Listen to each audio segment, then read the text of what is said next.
state attorney before moving to Buffalo, New York, where he died of cholera.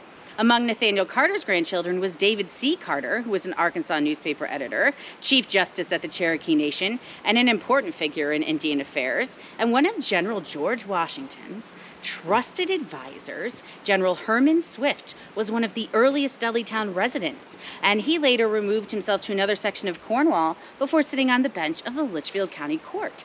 So up here in these woods came some folks of quite prominence, making history. So far, so good, right? So far, not so spooky, you're thinking.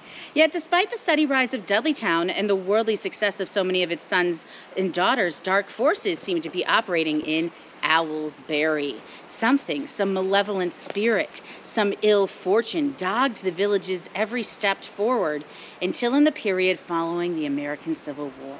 That unknown something began to catch up with this little town. None could reverse or explain the decline and fall of the once proud village during the 19th century.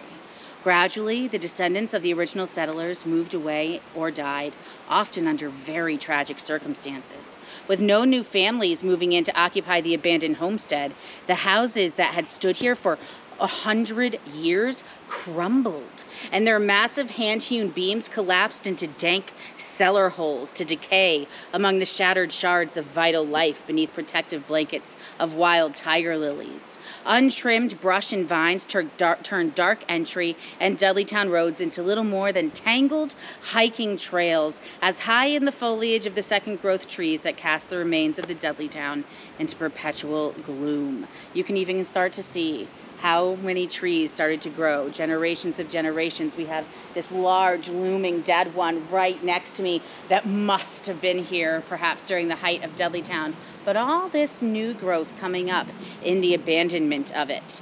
Now, some historians have explained that the death of Dudleytown came as a result of natural causes. The opening of great expanses of farmland in the west, improved means of transporting western products to distant markets, developments of the Bessemer process for making steel, I'm dropping things, the gradual growth of modern industry in urban centers, which caused young people from places like Dudleytown to seek economic opportunity elsewhere. While there may be some truth to the historians, there are old-timers in Cornwall who are convinced beyond a shadow of any doubt that the demise can only be attributed to the curse of the Dudleys.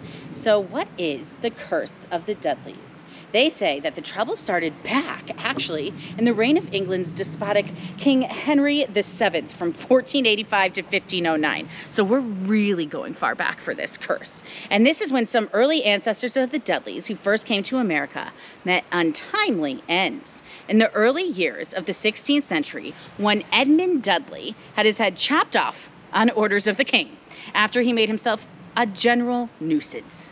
So I guess don't annoy too many people in medieval England or your head gets chopped off, right? A general nuisance. Later, Edmund's son, John, Duke of Northumberland, plotted to take over the throne from Edward VI by trying to engineer the marriage of his son, Lord Guilford Dudley, to Lady Jane Grey, who had been proclaimed queen for a brief time after Edward died. Some say that Northumberland even had a part in hastening the death of the king.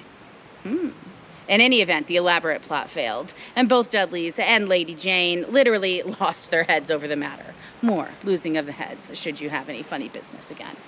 When all of this was going on, Lord Guilford Dudley's brother returned home from a campaign in France, bringing with him a case of the plague, which he promptly passed along to his troops, killing most of them. Now, they also spread the plague to thousands of hapless British citizens, all from Lord Guilford Dudley and his brother.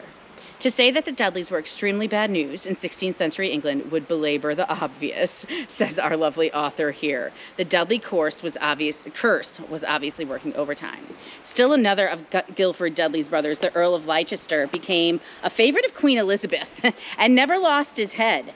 But even he finally obliged to leave England under mysterious circumstances, never to return. It was Leicester's direct descendant, William Dudley, who was the first to come to Connecticut. He settled in Guilford on the shores of Long Island Sound.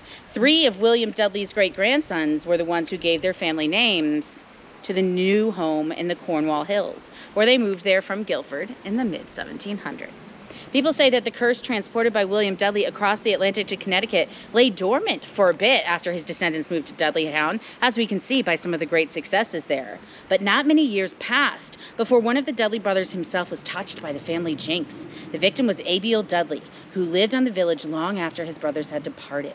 He was doomed to spend his declining years as a mentally enfeebled public charge. His properties were managed by a custodian named by the people of Dudleytown. His failing body was farmed out to the lowest bidder at the annual pauper auction.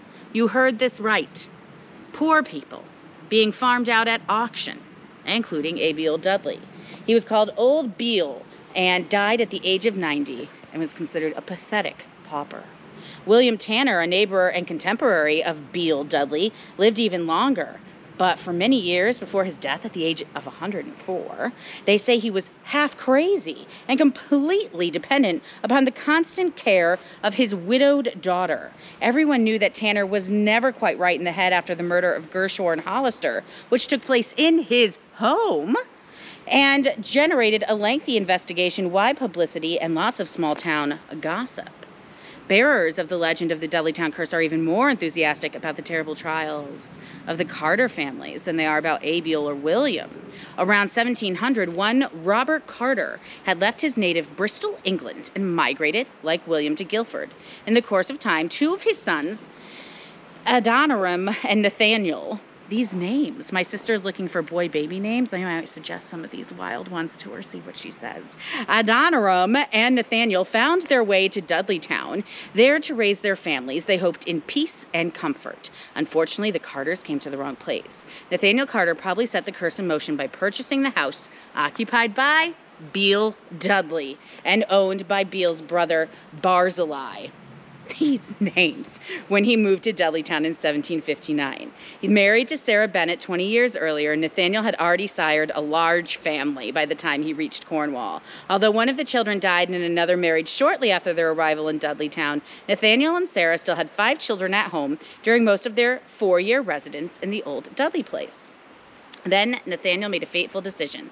In 1763, he and his wife, their daughters Sarah and Elizabeth, their son Nathaniel, and an infant son left Dudleytown to settle near Binghamton, New York. For some unknown reason, their 13-year-old son Nathan was left behind in Dudleytown. Ironically enough, Nathan turned out to be the lucky one. The Carters built themselves a log house in the Forks of Delaware wilderness and settled down to live happily ever after. Alas, it was not to be. In October 1764, while the elder Nathaniel was away from home, a band of hostile Indians swooped down on the Carter homestead, split the mother's skull with a tomahawk, dashed the baby's brains out against the log walls of the cabin, burned the house to the ground, and carried off the 3 remaining children into captivity. It was not long after that Nathaniel Carter was killed and scalped as he returned to the scene of his family's massacre.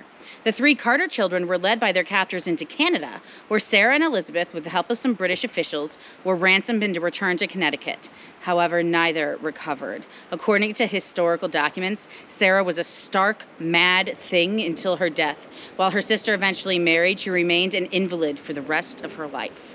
Young Nathaniel, on the other hand, took on to the Indian life, becoming a member of the Cherokee tribe, marrying an Indian woman, and living with a branch of the Cherokee Nation for the remainder of his days. Although Nathaniel never returned to Dudleytown, it was his son Tawa, christened David Carter when he attended the Indian Mission School in Cornwall, who later became the editor, jurist, and advocate of Indian rights, which